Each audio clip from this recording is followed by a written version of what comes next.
Hi guys, Rich from Trackspark here. Hope you're all well and had a good start to the summer. Hope you enjoyed the World Cup too. I thought it was an amazing World Cup. So well done France, well done England too. Um, does anyone remember the Brazil music, the World Cup music from 4 years ago? Oh yeah, well that was me. So there you go.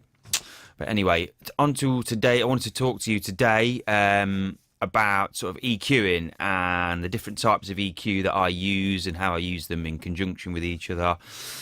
So you may have heard of it before, surgical or clinical EQ, and that's one of them, and character EQ is the other. So two different types of EQ used for sort of different. I use them for different things, and also a bit of a combination of the two as well. So what I mean by surgical or clinical EQ is something like this. So one of these sort of parametric looking EQs. Also, let's have a look. Let's see if we can find another one. So yeah, like this. So something where you can sort of look at the frequency spectrum and use it, pinpoint certain frequencies and use it a little bit more sort of surgically or clinically, just to clean up your instrument or sound. And then the a character EQ I get is something more like one of these sort of analog. Let's have a look for another one too. So yeah, one of these. So or one of these.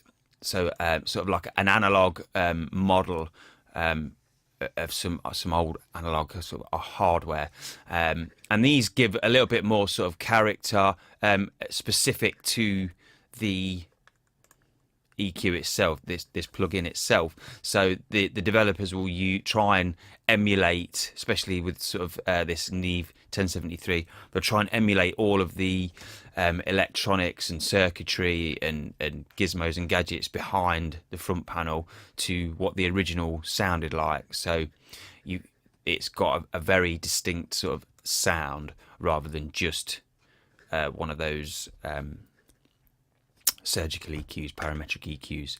So that's the sort of the difference, the general difference between the two. So I'll just play you the track quickly, just so we know what we're dealing with, and then we'll get into it, and I'll show you quickly, hopefully quickly, on how I've used them. So here we go.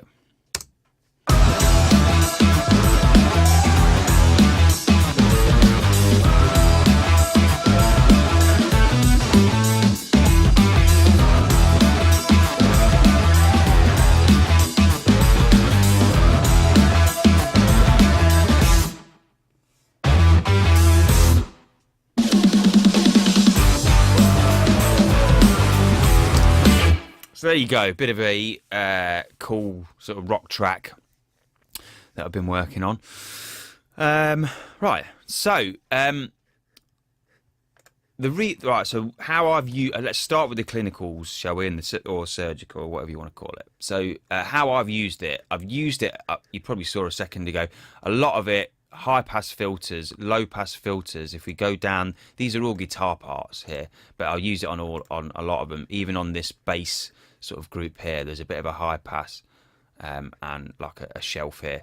So if we go through, there we go. So high pass, and a bit of a low high pass sort of thing.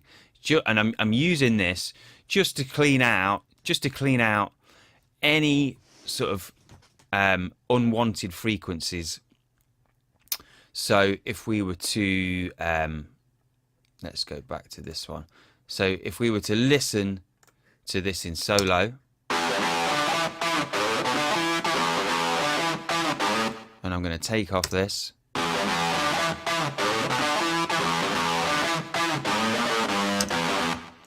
put it back on again. I'm actually EQing the sound there to alter it, but there was a lot of sort of low frequencies that we're just going to add up and build up and through all of these guitar parts, and just cause my mix to get muddy and sound horrible. And a lot of people will say, you know, don't just go straight for the high pass or don't go straight for the low pass because you know you're losing all the balls out of the guitar or out of the sound. But if you're doing it for a reason, then that's okay. I'm using my eyes and my ears to figure out what I want. So, you know, don't be afraid to high pass or low pass just because people are telling you, you know, not to do it nowadays. If there's a reason for doing it, then that's fine in my eyes and ears. Another good sort of reason, a way of sort of using this clinical EQ is, let's see if I can find it.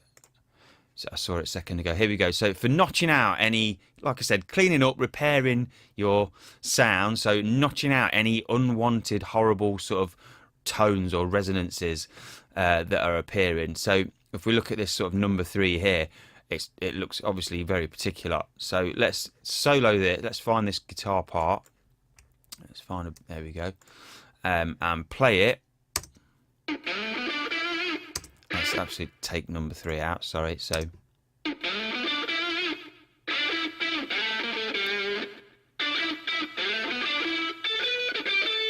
particularly in those last two notes there's a horrible frequency poking through, and we can see it spiking just there as well. So I've just searched through the frequency spectrum, found it, and just pulled it down. So now it's gone, and the tone, I think the tone of the actual guitar there sounds a little nicer.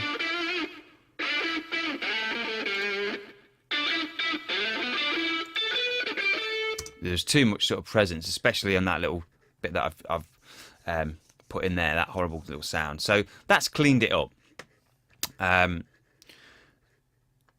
So that's obviously another use. Now, how I'm using the character EQ, let's go back to this one again. This sort of main guitar part which is centered. So let's have a look. I've got this VEQ on it. And again, I'm just using it to, I've got a high pass filter here at 150.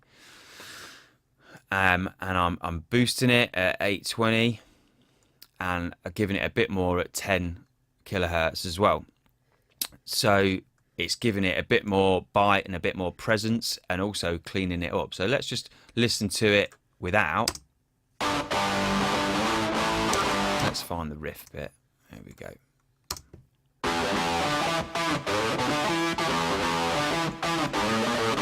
And if we're looking on the spectrum here, we can see there's a lot of sort of low-end mud in there as well. So I'm just doubling up on this high pass. So let's listen to it with. So we can hear that all of that sort of low-end muddiness and horribleness is now gone, because I've got another. I like to double up on my high pass filters because I find things sort of still creep through. You don't have to use, by the way, you don't have to use these to sort of double up on these sort of clinical EQs.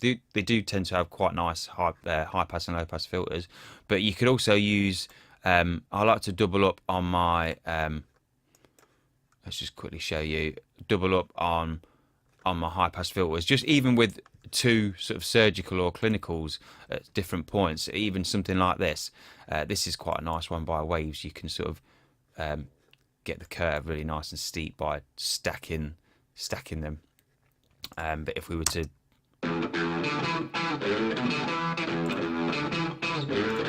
take it off, we can see there I've got a high pass on there, and it's just sort of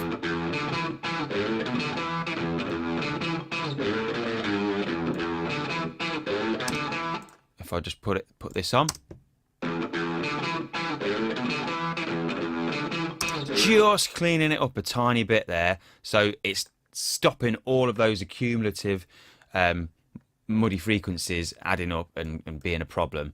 So it's not made much difference to the sound, certainly not in the mix, in the full mix, but I'm just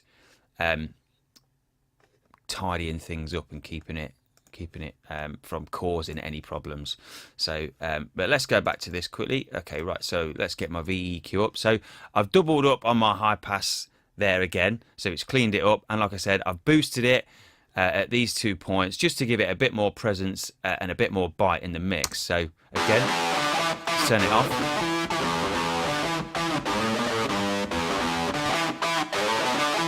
We can hear that it's cleaned up and it's got a lot more bite. Now, another thing you sort of, I guess, got to be vigilant of is your output. Now, that was clearly a lot louder than without it on. So you just got to make sure, change your output so that your output levels are the same, so you can check what changes you've made to that signal.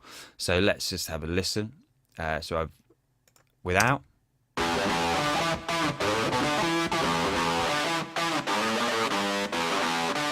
Again there, so I've changed the output volume so that I can hear that I've cleaned up the bottom end and it's got a bit more bite and a bit more presence anyway.